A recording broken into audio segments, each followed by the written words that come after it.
Bonjour à tous, dirigeants, managers et entrepreneurs qui nous écoutent aujourd'hui. Avec Nathalie, nous sommes très heureuses de vous retrouver avec ce nouveau podcast, Remettre l'humain au cœur de l'entreprise. Quel beau programme. Ouais, J'adore.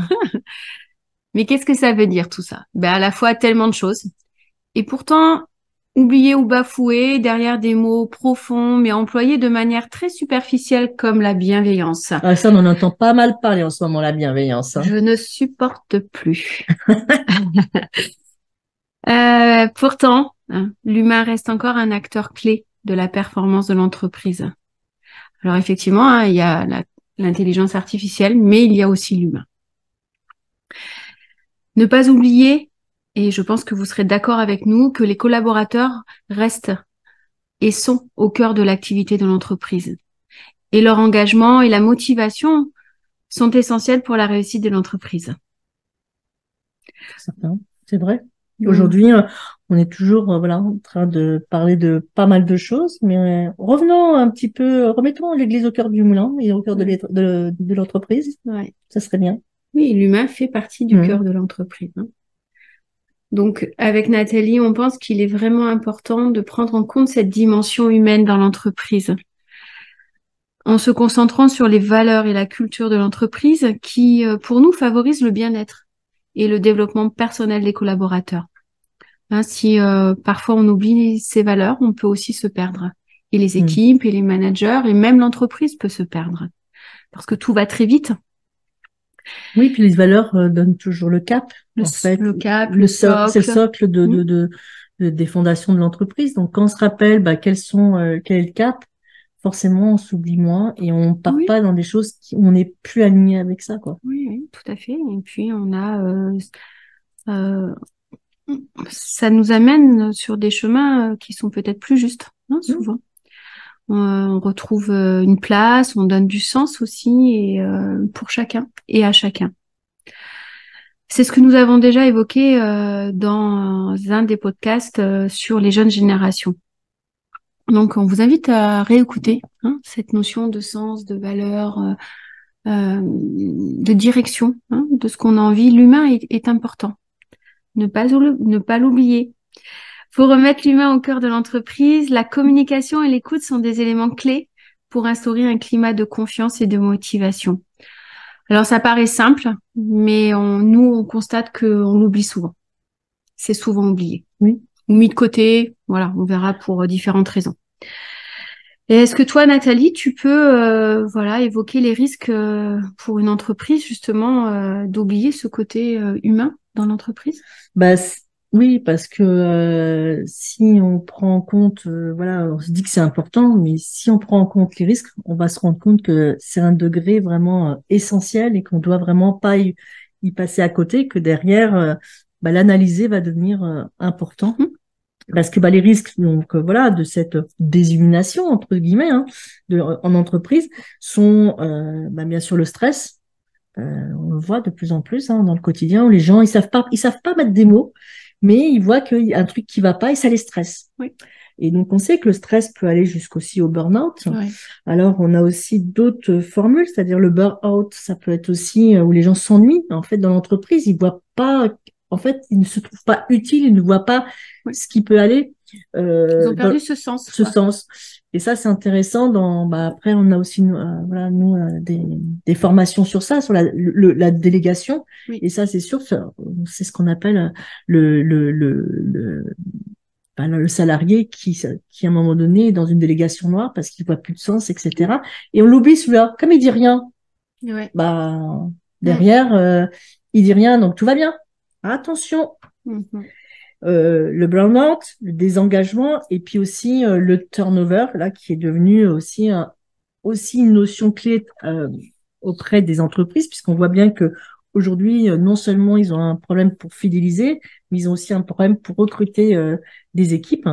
Et là, ça va devenir essentiel de s'y intéresser sur pas comment on trouve que des solutions, comment on pallie, c'est remonter à la source. Qu'est-ce qui fait qu'aujourd'hui, il y a un tel constat? Oui.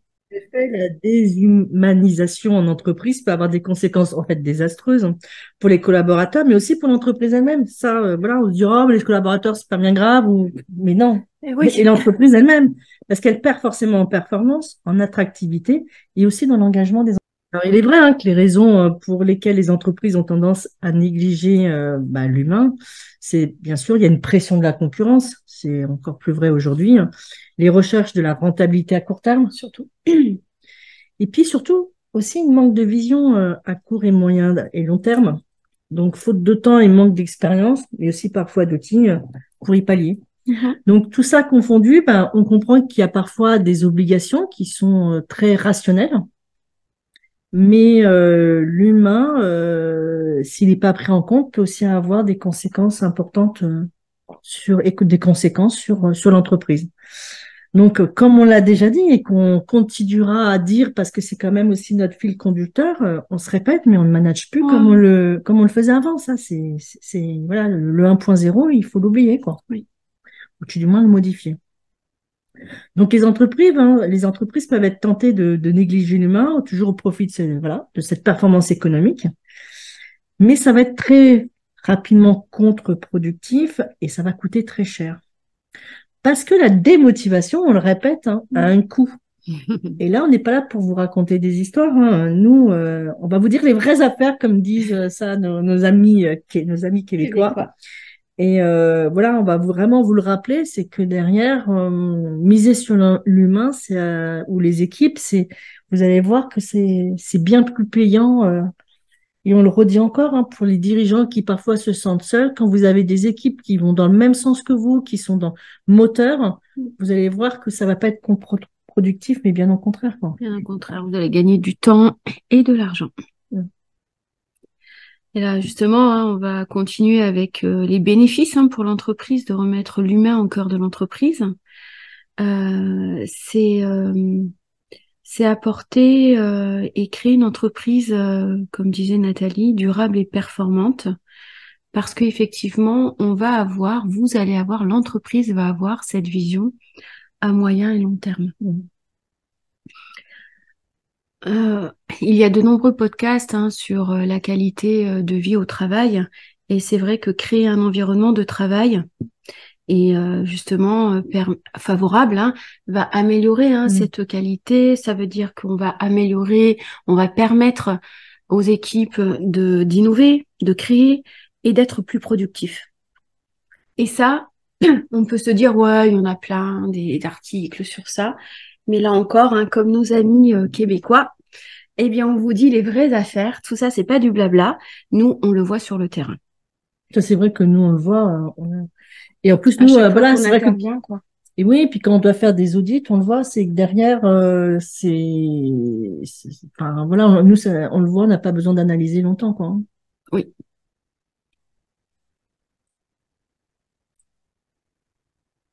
Et pour l'avoir vécu, effectivement, il s'agit d'un levier de motivation qui reste vraiment très important et impactant dans l'entreprise. C'est vrai. Mettre en lumière les valeurs et savoir aussi les partager auprès des équipes, mais aussi des clients. Là aussi, ça améliore la puissance de l'entreprise et même de son attractivité. C'est aussi, vous allez incarner finalement ces valeurs et recevoir peut-être la clientèle qui vous correspond et peut-être aussi même les équipes qui vous correspondent réellement. C'est vrai.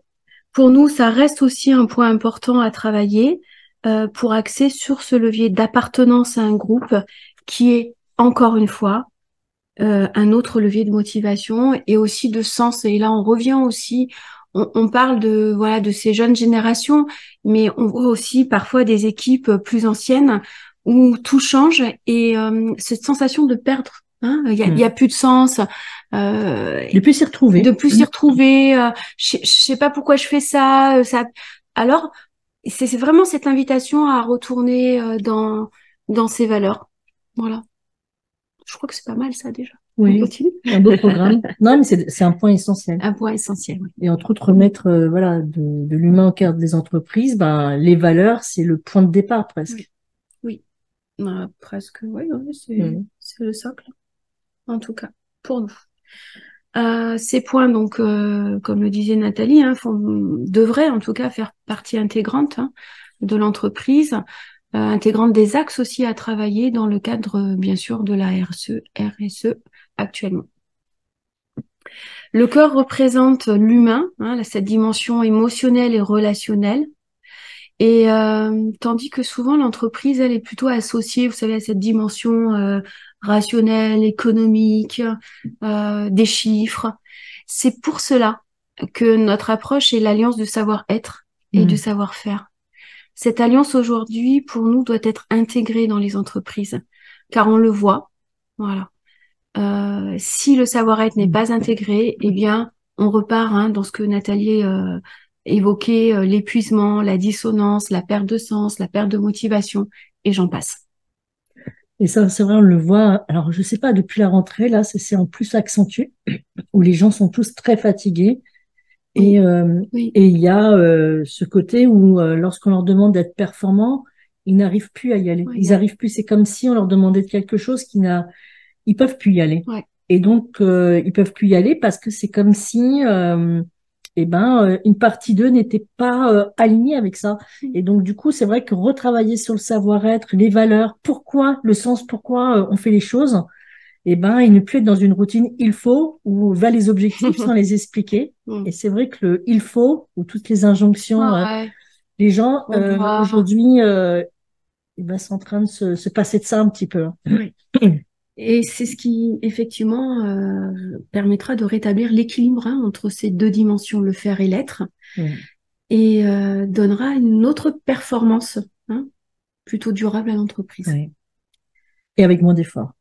Oui, moins d'efforts, ouais. En tout cas, une impression peut-être de faire moins d'efforts. Et il restera dans les équipes cette capacité à donner plus également. On relègue souvent ces relations humaines un peu en second plan, alors que malgré tout, on travaille entre humains, encore pour l'instant, peut-être que dans quelques années ce sera pas le cas, mais en tout cas pour l'instant, dans la réalité d'aujourd'hui. Dans l'instant présent. Dans l'instant présent, merci Nathalie. Cet humain doit rester là, effectivement on emploie le doigt. On vous invite en tout cas à le laisser au cœur de l'organisation. Non seulement pour vos équipes, pour vous, mais aussi pour la performance globale de l'entreprise.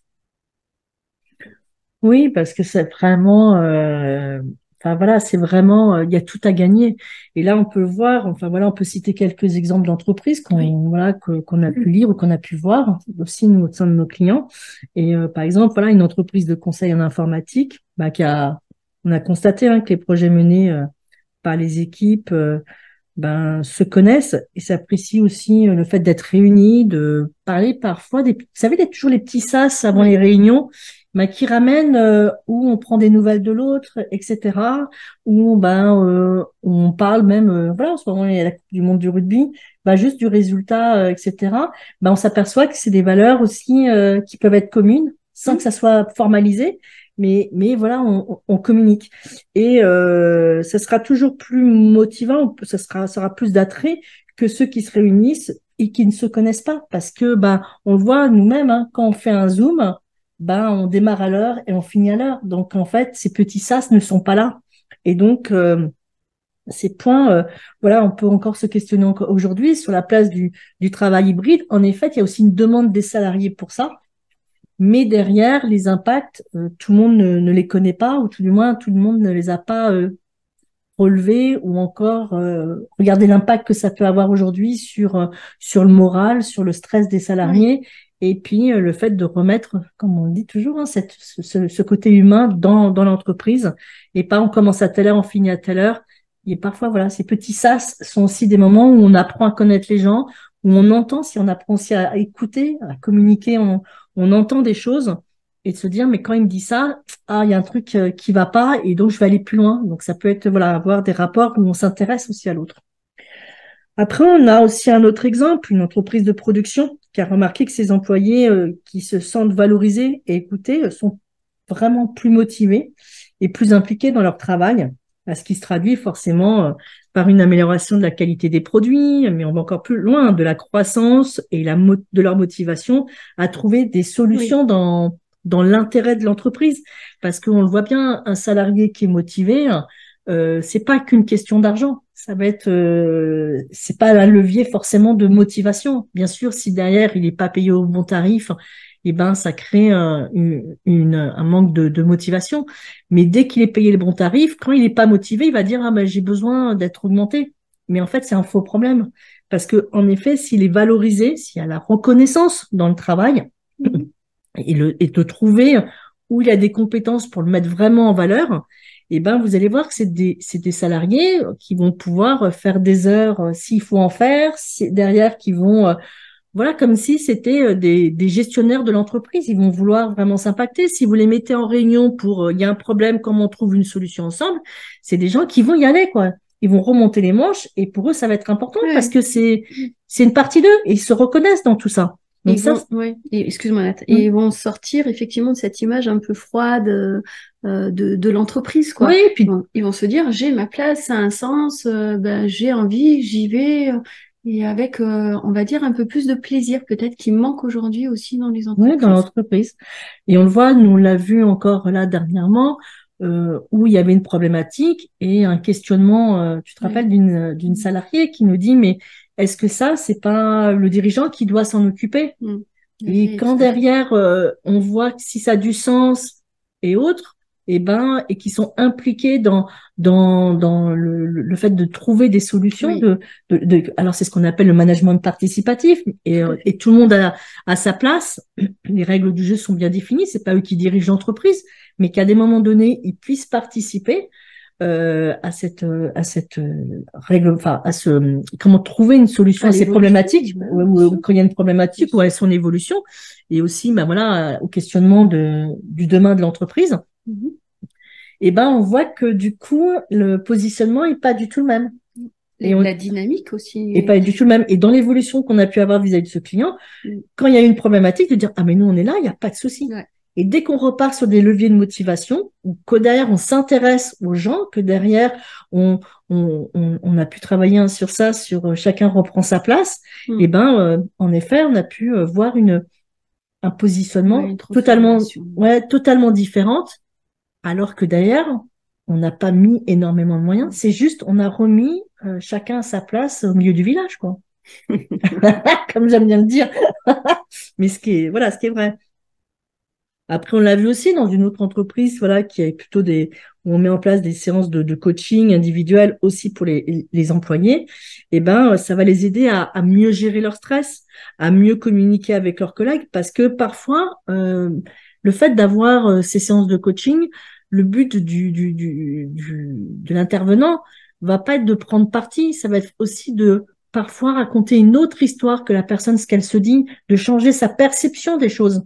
Et donc, du coup, l'intervenant va aller aussi, c'est ce que je disais tout à l'heure, repartir à la source de la problématique et pas de trouver que des solutions derrière.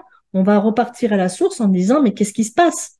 Voilà. Et donc, du coup, c'est bien sûr un travail bien plus profond que ça, mais aussi le fait de gérer ce stress et puis de se dire, voilà, on peut communiquer différemment, ça aura forcément un autre impact dans le quotidien de l'entreprise.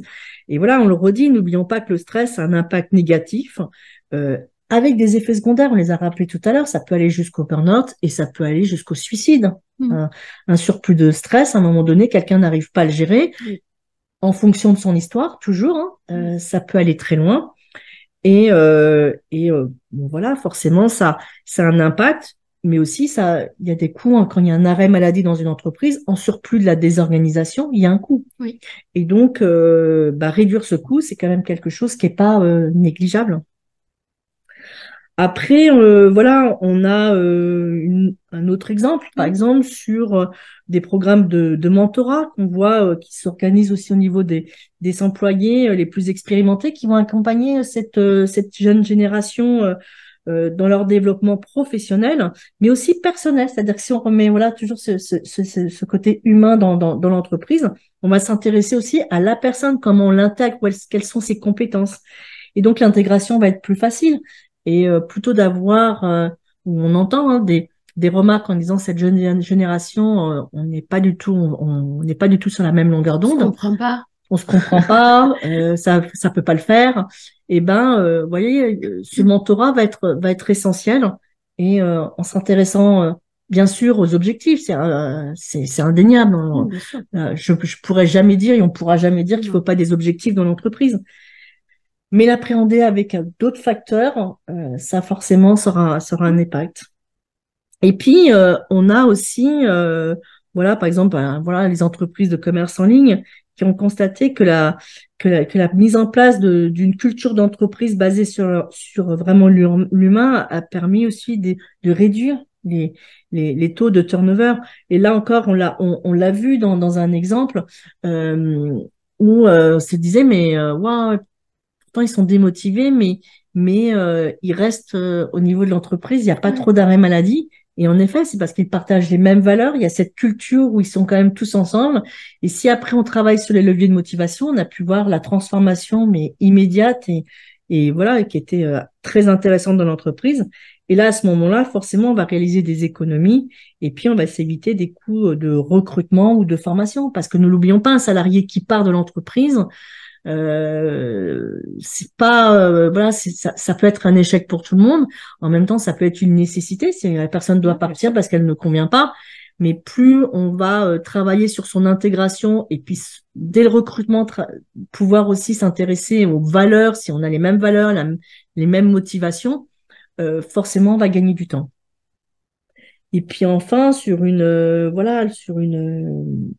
entreprise de conseil, on a observé voilà toujours que la mise en place d'une culture de la confiance, de la bienveillance, on pourrait dire ça, mais ça que nous on n'aime pas trop ce mot, parce que c'est un peu galvaudé, mais moi je l'aime bien, mais il n'est pas forcément bien utilisé. Bien utilisé. Voilà, on utilise ça un peu comme une porte d'entrée où on a tendance à se déculpabiliser. Voilà, je suis bienveillant, ou nous, on a des actes bienveillants.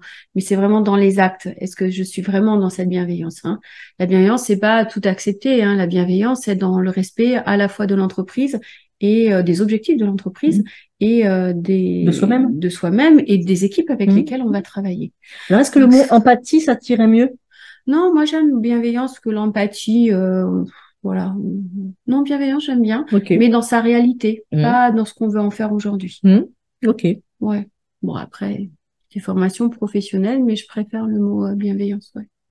Parce que c'est un joli mot bien utilisé. Voilà, de toute façon, ça peut renforcer quoi? La cohésion d'équipe. Tout à fait. Et puis, toujours favoriser l'appartenance au groupe. Donc, forcément, ça aura un impact sur la motivation. Et après, on peut aller plus loin sur l'innovation, la créativité, et ainsi de suite. Ouais, tout à fait. Donc, voilà. Mettre de l'humain dans l'entreprise n'est pas une option, mais c'est une nécessité. Mais ça, c'est certain. Voilà. De toute façon, maintenant, aujourd'hui, on peut pas faire machine arrière, quoi. Après, on le voit, certaines entreprises ne veulent pas y aller. Et là, il n'y a pas de jugement. Mais le château de cartes est en train de s'écrouler, quoi. Pour nous, donc, il y a vraiment beaucoup de bénéfices à remettre l'humain dans l'entreprise. Et si vous souhaitez, vous aussi, participer, on va dire, à ce renouveau de l'humain au cœur de l'entreprise. À ces changements dans l'entreprise. À ces changements qui impactent de toute façon de nombreux domaines. Nous pouvons vous accompagner pour mettre en avant à la fois, donc on va reprendre tout ce qui a été dit, les valeurs de l'entreprise, bien sûr, qui vont permettre de travailler sur les leviers, vous avez bien compris, de motivation, des axes de communication, de la gestion du stress, des émotions.